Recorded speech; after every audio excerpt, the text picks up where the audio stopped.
14장 17절 말씀.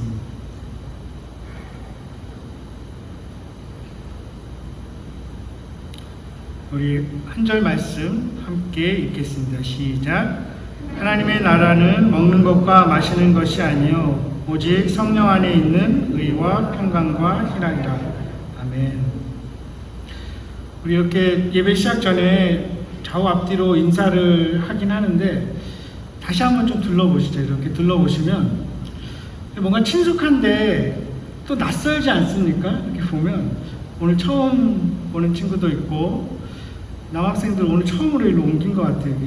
뺏긴 것 같기도 하고 잘 어쨌든 이게 저희 교회의 모습이죠. 이게 저희 교회의 모습이고 우리가 그려보는 교회가 있지만 또 성령님께서 인도하는 그런 모습이 있고 교회가 참 그렇습니다. 유기적이기 때문에 그렇죠.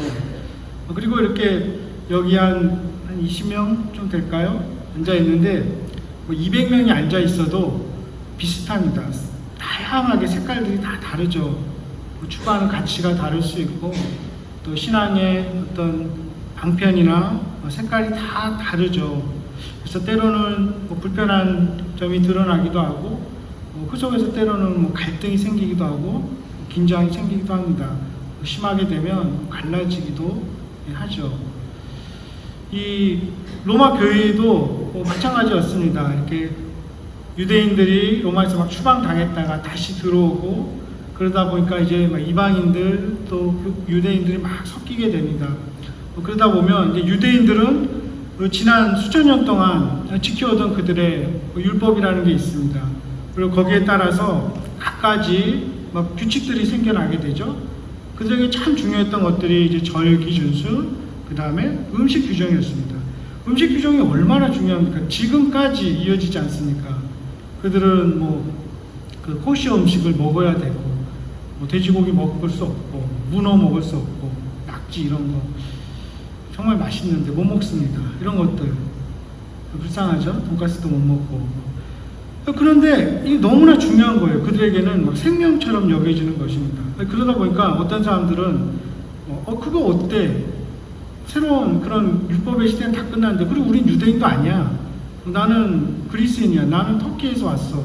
나는 아프리카에서 왔는데 그걸 왜? 이러면서 먹게 됩니다. 그런데 그 안에 있던 유대인들은 어떻게 돼지고기를 먹어? 그렇게 됩니다.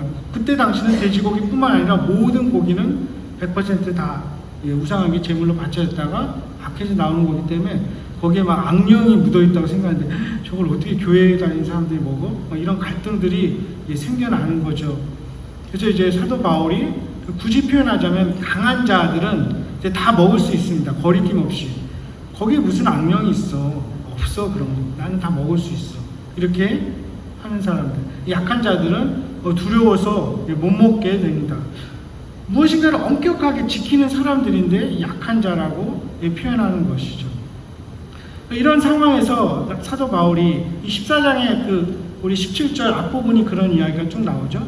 그런 상황에서 이 17절에 사도 바울이 하는 말이 하나님 나라가 먹고 마시는 것, 그런 음식 규정 이런 데 있지 않다 얘기합니다. 아니다, 있지 않다. 다르게 번역하면 그건 문제가 안 된다. 거기에 우리는 의존하지 않는다. 이런 의미입니다. 그것이 중요한 것이 아니라는 것입니다. 그렇기 때문에 먹는 자들도 막 먹지 않는 사람들을 무시하고 경멸해서는 안 되고 또 먹지 않는 사람들도 함부로 먹는 사람들을 판단하고 정죄해서는 안 된다고 지금 이야기를 하죠. 그러면서 하나님 나라는 그런 것들이 중요한 것이 아니라 의와 평화와 희락에 대한 것, 기쁨에 대한 것이다. 로마 교인들의 초점을 돌리는 거죠. 이런 걸 하고 안 하고 먹고 마시고 이런 게 아니라 그게 아니야. 하나님 나라를 봐봐. 의 무엇입니까? 올바른 관계입니다. 하나님과 올바른 관계, 사람들과 올바른 관계에 있는 것. 그 다음에 평화, 화평입니다.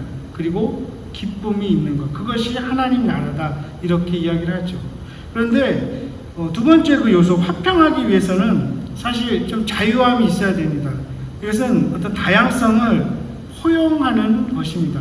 만약에 서로 각자 다른 모습들, 이건 교회뿐만 아니라 세상 속에서도 다양성을 허용하기 힘들면 이 화평이 이루어질 수가 없는 것이죠. 특히 캐나다 같은 경우는 뭐 얼마나 다양합니까? 정말 다양한 그 사람들이 만약에 그 자유함을 누리지 않는다면 이거 안 돼, 저거 안 돼, 이렇게 해서는 안 돼 하면 화평이 일어날 수가 없는 거죠. 갈등이 생기고 쌓이고 폭발해서 정말 비정상적인 방법으로 뭐 테러나 살인 이런 것들로 막 나타나게 되죠. 그러면 화평이 이루어질 수 없는 것입니다. 자유함이 있어야 되는 것이죠. 그런데 성경적인 자유는 그렇다고 해서 내가 하고 싶은 대로 다 하고 방종하고 그런 모습이 아니라 갈라디아서에서는 뭐라고 그랬습니까? 너희가 그러한 뭐 율법이나 죄로부터 자유함을 받았지만 그 자유함으로 서로 종노릇해라 이렇게 이야기합니다. 내가 할 수 있지만 권리가 있지만 다른 사람을 위해서 하지 않을 수 있는 컨트롤할 수 있는 어떻게 보면 능력이죠. 스스로 제한하는 것입니다. 그것이 그리스도인의 자유다 이렇게 이야기합니다. 하나님 나라에는 그런 자유함이 있고 그럴 때 화평을 가져온다고 합니다. 세 번째는 기쁨이 있습니다. 이걸 그냥 단순한 어떤 그냥 즐거움이 아니라 고난 중에도 즐거워할 수 있는 아주 견고한 기쁨입니다. 어떤 일을 당하더라도 무슨 일이 닥치더라도 빼앗기지 않는 그런 기쁨을 말하고 있습니다. 그냥 생겨날 수 없겠죠. 성령 안에서 라고 표현합니다. 성령의 도우심으로 그런 기쁨을 얻게 되는 것이죠. 그리고 성경이 가르치는 기쁨은 참 역설적이게도 이타적인 삶에서 나옵니다. 다른 사람들을 위해서 살아가면서 기뻐하게 됩니다. 상호 의존적이죠. 함께 기뻐하는 모습입니다. 하나님 나라가 그런 모습이라는 것이죠. 그리고 이것이 18절에 가면 참 더 중요한 이유가 이것으로 그리스도를 섬기게 되고 하나님을 기쁘시게 하고 사람에게도 칭찬을 받는다는 것이죠. 하나님 나라가 뭘까? 누가 물어본다면 어떻게 대답할까요? 우리가 하나님 나라의 백성이고 이제 뭐 하나님 나라에 간다는 개념도 있고 하나님 나라가 임한다는 개념도 있는데 어쨌든 우리가 교회를 다니니까 누군가 그래 그럼 하나님 나라가 뭐야? 하늘나라, 천국 뭐라고 대답할 수 있을까요? 여러 가지 있겠지만 예를 들어서 그 장로교 세례 교육 문답에서는 하나님의 나라는 무엇입니까? 이렇게 물어보면 대답이 하나님이 통치하는 나라를 의미하는데 내세와 현세에 있는 것입니다. 이렇게 대답합니다. 이 이중적인 의미가 있습니다. 내세는 무엇입니까? 올 내자를 써서 다가올 세상입니다. 하나님 나라가 언젠가는 이루어지는 걸 우리가 믿고 있죠. 거기에는 죄도 없고 슬픔도 없고 죽음도 없고 고통도 없는 그 세상이 오고 있다는 그 개념이 있고 또 하나는 현세에 있습니다. 하나님은 분명히 세상의 주인이시고 왕이시기 때문에 지금도 통치하고 다스리고 있다는 것이죠. 어쨌든 중요한 요소는 하나님의 다스림입니다. 근데 그것이 복음의 핵심 내용이라고 했습니다. 왜냐하면 복음서가 시작되는 그 처음에다 보면 어떻게 시작됩니까? 하나님 나라의 복음이 어떻게 선포합니까? 회개하라, 이제 돌이켜라, 하나님 나라가 가까이 왔다. 이렇게 시작되죠. 그래서 이제 하나님 나라가 그 복음의 핵심 내용입니다. 이것이 현세와 내세, 이중적인 의미를 지니죠. 그래서 이 땅에서의 하나님 나라를 너무 중요시하게 되면 여기서 그냥 좀 더 편안하게 잘 먹고 잘 사는데 치중하게 되죠. 그리고 만약에 이제 다가올 이제 세상 그 하나님 나라에만 너무 치중하게 되면 이 땅의 것에 너무 책임 회피하게 되고 불의에 눈 감게 되고 이런 모습이 있게 됩니다. 이 밸런스가 참 중요한 것이죠. 어쨌든 핵심 요소는 하나님의 다스림입니다. 하나님이 왕되심이죠. 그리고 그 하나님의 형상으로 지음받은 우리들도 하나님의 그 이미지처럼 정의롭고 공의롭고 사랑하면서 살아가라는 것이죠. 그럴 때 우리 일상 속에 하나님 나라가 파고들고 확장된다는 것입니다. 그리고 마침내는 전면적으로 이루어지는 것이죠. 역시 하나님 나라입니다. 그런데 이 하나님 나라를 이제 예수님도 복음서에서 설명하세요. 어떻게 설명하실까요? 겨자씨, 누룩, 어린아이 이렇게 설명합니다. 겨자씨는 뭡니까? 아주 작아서 보이지 않는데 나중에는 엄청나게 큰 나무로 자라서 많은 새들이 깃들게 된다는 것이죠. 누룩은 무엇이죠? 이스트죠. 우리 빵 만들 때 조금 이렇게 하면 이렇게 부풀어 오르는. 하나님 나라 그런 것이죠. 보이지 않고 정말 보잘것없고 초라한 것, 이 작은 것들을 통해서 엄청나게 커지고 그것을 통해서 하나님이 그분의 나라를 이루어 가신다는 것입니다. 겨자씨 같고 누룩 같고 이 어린아이 같은 참 보잘것없고 가난하고 초라한 이런 자들을 통해서 하나님의 나라는 커져 간다는 것입니다. 왜 그럴까요? 그런 자들은 은혜를 알기 때문입니다. 나 같은 사람을 통해서 저런 아무것도 아닌 걸 통해서 하나님 나라가 이루어져 간다고? 이것은 하나님의 은혜이구나 이렇게 알게 되는 것입니다. 그 하나님 나라의 모형이 이 땅의 교회인 것이죠. 교회가 어떤 기능이 있을까요? 예배하는 기능이 있고 같이 친교하는 기능, 봉사하고 전도하고 이런 많은 기능들이 있을 것입니다. 그런데 우리 오늘 본문에서만 보면 우리 교회 안에서는 그런 모습이 나타날 때 그것이 하나님 나라의 모형, 하나님 나라의 식민지구나 알게 되죠. 의로움, 올바른 관계, 그리고 자유함과 화평, 그리고 함께 기뻐하는 모습, 이것이 교회의 모습, 하나님 나라의 모형이구나. 우리 교회는 다 있는 것 같아요. 특히 맨 마지막 부분이 참 많은 것 같아요. 우리 잘 웃잖아요, 그죠? 끝나고 얘기하면서 그런 기쁨이 넘쳐나는 그런 모습입니다. 그런데 이제 그 교회마다 다 색깔들이 틀려요. 천편일률적이지 않잖아요.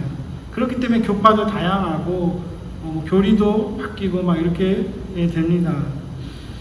예를 들어서 한국에 100주년 기념교회라고 있습니다. 아시는 분들도 있지만 참 큰 대형 교회인데 거기는 좀 의아하게 세계 선교 이런 데에 대해서 전혀 그런 게 없어요. 왜 그럴까요? 세계 선교의 개념이 다른 거죠. 땅끝까지 이르러서 증인이 되라는 의미가 땅끝으로 가면 어떻게 될까요? 지구가 둥글까 끝까지 가면 결국 자기 집으로 오게 되잖아요. 자기 집이 땅끝이라는 거죠. 가족들에게 선교하고 전도하고 가족들에게 그리스도인의 모습을 보이고 주위 사람들에게 그것이 선교다 이런 개념이기 때문에 해외 선교를 나간다거나 파송하고 단기 선교를 가고 그런 개념은 아닙니다. 다양한 거죠. 그리고 또 하나 뉴욕에도 리디머 교회라고 있습니다. 우리 교회랑 이름이 똑같은데 이 팀 켈러라는 목사님이 세우신 교회예요. 뉴욕 맨하탄에 세웠습니다. 그 교회가 지금 굉장히 커졌는데 그 교회가 1200명이 교인이 될 때 주일학교 학생이 10명이었습니다. 참 특이하죠? 왜 그러냐면 뉴욕 맨하탄이라는 그 도시 자체가 반 이상이 혼자 삽니다. 혼자 살고 그 교회 1200명 될 때 3분의 2, 교회 3분의 2가 20대, 30대 독신이었습니다. 일부러 결혼을 안 하는 경우도 있고 아직 결혼 안 하는 경우도 있는 것이죠. 그러다 보니까 자녀가 없고 10명일 수밖에 없는 교회의 모습마다 다 다른 것입니다. 그래서 그 교회에 각 맞는 그러한 비전을 갖게 되고 함께 그것을 만들어가게 되는 것이죠. 이 설교를 준비하면서 이제 제가 오늘 예배 끝나고 같이 교회 간담회 가셨으면 좋겠습니다. 광고를 드렸죠. 그래서 야외 예배에 대해서 잠깐 이야기할 때고 하반기 이제 우리 교회 행사 좀 고려하는 것들 잠깐 이야기할 텐데 그러면서 상의하는 부분도 있고 제가 근데 한 가지 이제 이건 상의가 아니라 좀 요청드리고 싶은 것이 사실 있었습니다. 요거를 위해서 어제 우리 리더들만 모였었는데 리더라는 이 이름도 좀 바꾸려고 그래요. 리더라고 이렇게 좀 그래서 이제 리디머 커미티 이런 형식으로. 그래서 우리 이순덕 집사님, 강병천 집사님, 김유찬 집사님 이렇게 김유찬 집사님은 하고 이순덕 집사님은 저희 교회 이제 체러티 등록할 때 저와 같이 그 보드 멤버로 등록을 한 분들입니다. 오너로 되어 있습니다. 끝까지 책임져야 되는 사람들이고 그리고 이제 강병찬 집사님 같은 경우는 이순덕 집사님은 작년에 우리가 이제 여성 성도님 대표, 남성 성도님 대표 이렇게 뽑았었습니다. 그래서 이제 리더라고 칭했는데 이름을 바꿔서 리디머 커미티 이렇게 하면 좋겠습니다. 또 강 집사님, 김 집사님은 이전 교회 안수 집사님이셨고, 그래서 어제 그렇게 좀 요청을 드렸고, 이 요청은 뭡니까? 이렇게 좀 해주십시오 이런 것이죠.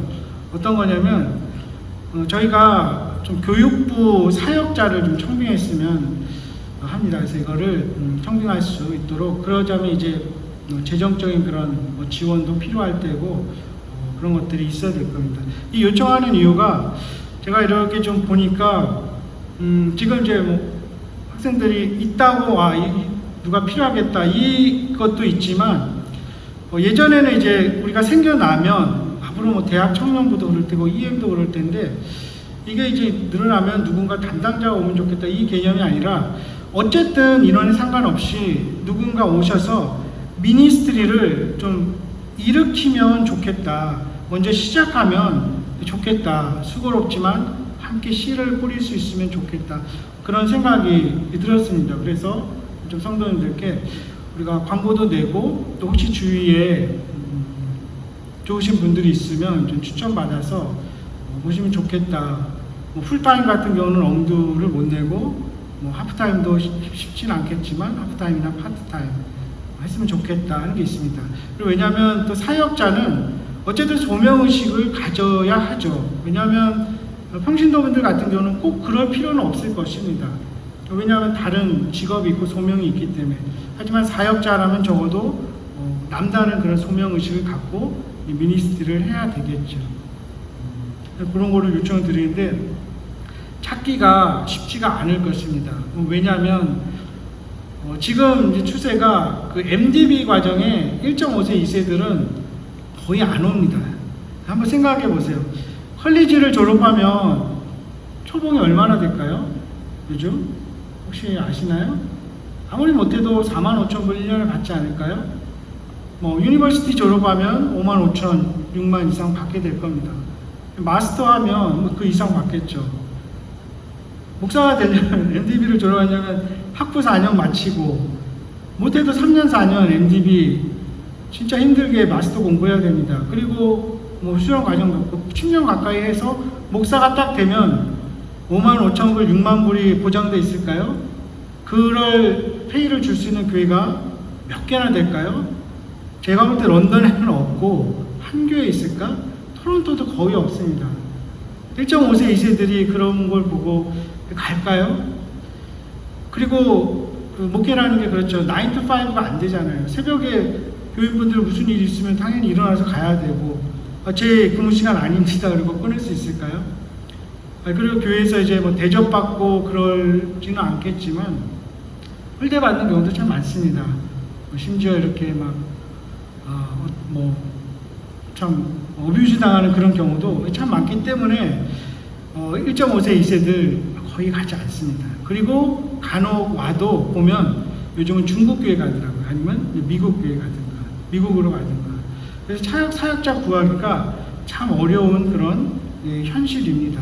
하지만 우리가 한번 같이 좀 찾아보고 시도해보자 이런 생각을 갖게 됩니다. 제가 지난 목요일에도 저희 교회 같이 예배 드리다가 다른 교회로 옮기신 분하고 같이 저녁 식사를 했습니다. 옮길 수 있죠. 당연히 이런저런 이유가 있어서. 근데 보니까 그 교회도 잘 안 다니세요. 제가 그냥 단도직입적으로 말씀드렸습니다. 어렵게 생각하지 마시고 다시 오십시오. 그 의미는 우리 교회가 거기보다 낫습니다. 이게 아니겠죠. 물론 나은 부분들이 분명히 있을 것입니다. 하지만 그 의미보다는 함께 와서 같이 공동체를 세워 나가십시다. 이런 의미죠. 수고로운 일을 같이 하십시다. 함께 울면서 씨를 뿌려보면 어떨까요? 함께 즐거워하고 함께 아파하십시다. 이런 의미로 제가 말씀드린 것이죠. 아들러라는 철학자가 이렇게 이야기합니다. 소속감은 가만히 있어서 얻어지는 것이 아니다. 공동체에 적극적으로 공헌할 때 얻어지는 것이다. 누군가 이제 우리가 어떤 거에 속해 있다면 무엇인가 크고 작건 다 공헌할 때 소속감이 생긴다는 의미겠죠. 여기 계신 분들 다 그렇게 지금 오신 분들이죠. 불편한 것이 있고 또 작은 공동체고 우리가 수고로이 해야 될 것들이 있지만 그것을 감내하고 또 그것을 부르심으로 받아들이고 여기 다 앉아 계신다고 생각을 합니다. 그렇게 함께 견고한 공동체를 다시 세워나가면 어떨까 싶은 마음이 있는 것이죠. 하나님 나라를 반영하는 그 교회의 모습을 어떻게 이야기합니까? 참 작고 보잘것없는 그런 누룩과 같은 이 겨자씨 같은 그러한 일들을 통해서 그러한 사람들을 통해서 많은 사람들이 쉴 수 있는 나무로 많은 사람들이 배불리 먹을 수 있는 그러한 큰 빵처럼 이렇게 부풀어 오르고 자라나는 그 이미지, 그것이 하나님 나라의 원리입니다. 하나님께서 그분의 나라를 그렇게 만들어 가시는 것이죠. 성령께서 도우셔서 그렇게 하시는 것입니다. 그리고 그 하나님 나라 안에 의로움이 있고 또 화평이 있고 평강과 기쁨이 있는 것입니다. 교회가 크고 위대하지 않아도 다가올 하나님의 나라를 선포하고 그려볼 수 있다면 어떨까요? 하나님 나라가 마침내 온전히 이루어질 그날을 그려보고 꿈꾸고 하다가 잘 안 되더라도 계속 그려보고 함께 만들어가는 그런 신앙 공동체, 하나님 나라의 식민지로서 이 땅의 교회를 그렇게 세워나갈 수 있기를 주님의 이름으로 간절히 축원합니다. 우리 함께 기도하겠습니다.